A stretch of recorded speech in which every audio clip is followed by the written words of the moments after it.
कल वडोदरा महानगर पालिका की बड़ी कचहरी पर आम आदमी पार्टी के होद्देदार और कार्यकर उग्र हो गए थे। इस दौरान मेयर पिंकीबेन सोनी अगर वडोदरा महानगर पालिका की बड़ी कचहरी में मौजूद उनके ऑफिस में होते तो फिर उनकी सिक्योरिटी को लेकर भी बड़ा मसला हो सकता था। तब इस मामले के मद्देनजर आज पत्रकारों की ओर से वडोदरा महानगर पालिका के सिक्योरिटी इंचार्ज के साथ बातचीत करने की कोशिश की गई तो वो मीडिया के सवालों से भागते हुए और सवालों को टालते हुए नजर आए। तब आइए सुनते हैं सिक्योरिटी इंचार्ज किस तरीके से मीडिया के सवालों का गोलमोल जवाब दे रहे थे और ज्यादातर चुप्पी साधे रखे हुए थे। શું બનાવ બનેલું કાલે? આ ફરિયાદી સાહેબ આ બધા જગ્યા પર તો કેમ નહીં રોકી શક્યા આ વસ્તુ તમે? એક મિનિટ કેટલા વર્ષથી કામ કરો છો? નથી જવાબ આપવા માંગતા? બચવા માંગી રહ્યા છો? ના ના કશે બચવા નથી।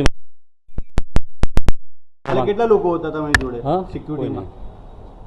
મારે નથી કશું બોલવું। તો જવાબદારીથી ભાગી કેમ રહ્યા છો આપ? મારે નથી બોલવું ભાઈ કશું। કેમ નથી? બસ નથી બોલવું। કાલે આટલું નુકસાન થયું તો તમે કેમ મારે નથી બોલવું કશું। બસ કાલે મેયર હોત તો આ જગ્યા પર બચાવી શકતા તમે? તમારું કામ શું છે? સિક્યુરિટી ફેલ છે? આપ માનો છો સાહેબ? સિક્યુરિટી ફેલ છે તમે? કેમ મૌન છો તમે?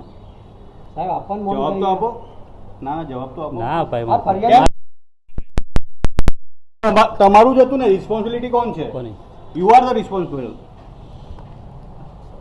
કેમ નથી બોલી રહ્યા? તો બોલો આપ મૌન રહીને આજે કેમ નથી ના બોલી બોલાય રહ્યા? ના બોલાય મારાથી ના બોલાય ભાઈ। હું ક્લાસ પણ કાલે તમે અધિકારી હાજર છું, ના હતા ને? બોલાય। તમે તો ક્લાસ છે અધિકારી છો તો અધિકારી કામ માટે છો ને તમે? હા હા કોના કામ માટે છો તમે? हमसे जुड़े रहने के लिए हमारे YouTube चैनल को सब्सक्राइब करें और नई वीडियो की नोटिफिकेशन के लिए बेल आइकॉन को दबाएं।